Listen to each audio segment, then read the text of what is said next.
The result of that meeting is that there is a gap in valuation between what Lecce want and what Manchester United are prepared. Marcus Rashford. They got enough time to do that?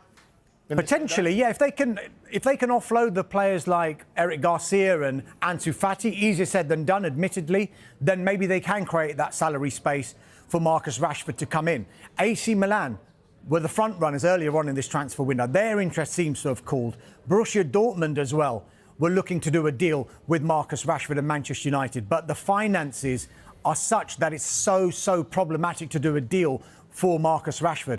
United, they can look back to this time last year when they did a deal with Jadon Sancho to Borussia Dortmund. And they did a deal whereby, yes, initially they paid a substantial portion of his wages, but the deal was that if Jadon Sancho made a certain number of appearances, however he performed with goals, assists, but then also how far Borussia Dortmund got in the Bundesliga and in the Champions League, that would then reduce the percentage that United would pay in those wages. That was the agreement.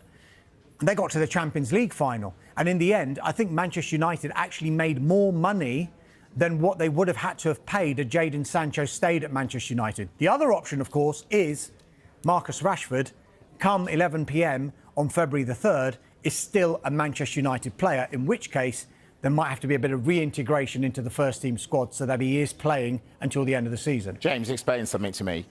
It's very difficult for the player to stay there. And the hierarchy, the big decision makers, they normally don't tell the players. They're telling the agents or they're telling the coach. And then the agents are under massive pressure. I mean, agents can lose clients if they don't get them out, if they're not playing.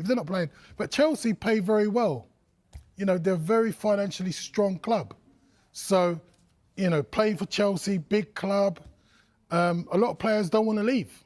But if they need to be relevant, they need to go and play somewhere. Just sticking with Chelsea, of course, there's a lot of a link between Manchester United and Chelsea with Alejandro Garnacho just now.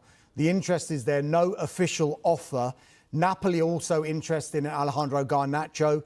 They've had a bid rejected. There's a gap in valuation. They've yet to come back in. Sky Italy are now reporting that United may have reduced their valuation for Garnacho, but Napoli now also looking at the Borussia Dortmund forward, Karim Adeyemi. And amidst all of that, Garnacho is starting games for Manchester United, as he did, some will say very impressively, against Rangers in the Euro. So finances, Damas has just said, are going to be an issue because he gets paid so much.